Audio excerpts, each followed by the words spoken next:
Hey everyone, welcome back. Today we're lacing up our cleats for this deep dive, but we're not talking about, the best dribbling drills or anything like that. Nope. Today we're all about the soccer Right. parents. All you moms and dads out there who are thinking, okay, my kid loves soccer, they're good, but what else do I need to be doing? Yeah, because it's more than just, getting them to practice on time. We're talking contracts, agents, academies. Like, how do you even navigate all that? Seriously. Yeah. It's like a whole other world, Yeah. and it can feel kind of overwhelming. We're going to break it all down, give you some real world examples. Yeah, and hopefully some pro tips along the way. Definitely. So, okay, we all know talent is like the first thing, obviously. Of course. But like, even Messi had help. I mean, his dad, Jorge, became his agent when he was, what, 13? 13 years old, yeah, and negotiated that first deal with Barcelona. So, having someone in your corner who really knows the ropes from day one is huge. And I mean, it's not just Messi, right?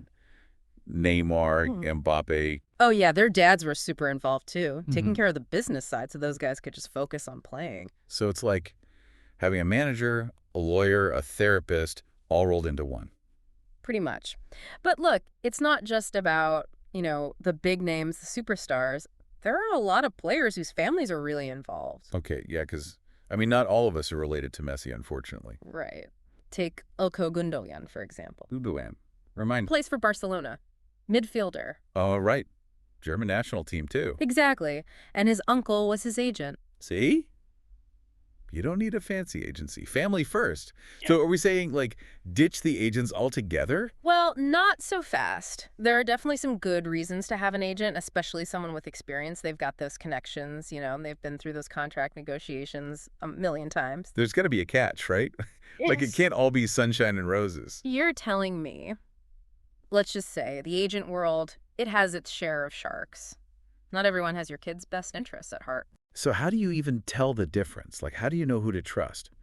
Asking for a friend, of course. That's why you gotta do your homework. You really need to understand how contracts work, what the rules are, even just the basics of transfers. Knowledge is power, right? Okay, you're making me nervous now. So what if you, like, don't go with an agent at all? Like, just do it yourself? I mean, I admire the DIY spirit, but honestly, I wouldn't recommend it. It's just way too complicated to go in completely alone. There are just too many ways it can go wrong. Okay, I get it. But that's why understanding all your options is so important. Okay, so no going solo. And agents are kind of risky. So what's the best strategy here? It's like you're putting together a team for your kid, right? You wouldn't just send them out on the field with no coaching, no training. Okay, yeah, I see what you mean. So you got to build that same kind of support system off the field. Okay, but how do you even do that? Well, first, you got to understand the game yourself, right? Like, what's in a soccer contract? What are the rules about youth players? What even AGS a transfer? See, that's where I get lost. Yeah. Like, it's a whole other language. Which is totally fair. But you don't have to become a lawyer overnight or anything. There are resources out there, especially for soccer parents. Well, yeah. Like what? So when we were researching for this, we found this really great resource. It's called EV All LV Academy. And they have these player career development guides Okay. that break down everything, contracts, agents, Well, academy. it's VLE Academy. Got it. Yeah. But realistically, who's got time to read 5 whole books? The good thing is they're really easy to read. They break it down into small parts so you can learn at your own pace. Okay, well, that's good to know. So let's say you've, done your reading, you're feeling prepared. What's next? Then it's about looking at the actual development opportunities for your kid, which is exciting because there's no one right answer. Yeah, because every player is different, every family's different, everyone's goals are different. Exactly. For some people, maybe it's about finding a good local academy, somewhere that focuses on skills and having fun. Building that foundation. Right. But for others, it might be more about elite training camps or even, looking at options in other countries. And that's where all that knowledge you were talking about comes in, right? 100%. Understanding how academies work, the training, even just the culture of youth soccer in different places, it all helps you make the best decision for your kid. It's like you're putting together this whole puzzle, but instead of a picture, it's your kid's future. Hopefully one with, trophies and sponsorships and... Let's not get ahead of ourselves. Right.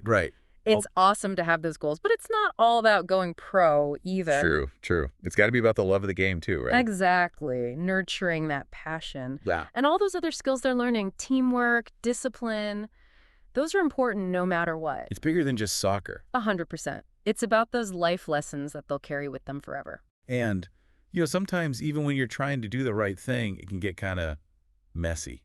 Oh, tell me about it. Remember that story about that parent who tried to put it in their kid's contract that they had to get a certain amount of playing time? Oh, yeah. In the Premier League, no less? Like, my kid's a star. They'd better be on that field. I mean, that's maybe a little extreme. But it makes you wonder, like, where's that line between being supportive and maybe getting a little carried away? Yeah, it's a tough balance sometimes. For sure. And that's why it's so important to talk to your kid, you know? Make sure they're really on board with all of this. Right. It's their dream, not yours. Exactly. You're there to support them, but also to help them be realistic. Like, it's not always going to be easy. There are going to be setbacks. Definitely. Not everyone goes pro, obviously. Right. And that's okay. The important thing is that they're learning those skills, you know? The teamwork, the discipline, the hard work. Those are going to help them no matter what they do in life. It's about the bigger picture. 100%. Those life lessons, those are the things that really stick with you. Absolutely. And that's what I mean about knowledge being power, you know? Yeah. Knowing that you've done your best for your kid, that you've given them the tools they need, that's huge. Whether they end up with a pro contract or just a lifelong love of the game. Yeah. Those are the things you'll remember. The wins, the losses, the whole journey. It's about the memories. Right. Exactly. So to all you soccer parents out there listening, just remember, you got this. Yeah. You're your kid's biggest fan. You're on their team. And when you arm yourself with the right information, you talk to your kid, you keep their best interests in mind. Yep. That's how you set them up for success. Yep. And hey, maybe we'll see your kid's name on a jersey someday. You never know. But even if not, that's okay too. Right. There are a lot of ways to win. Exactly. All right, everyone, that's it for this deep dive. Until next time.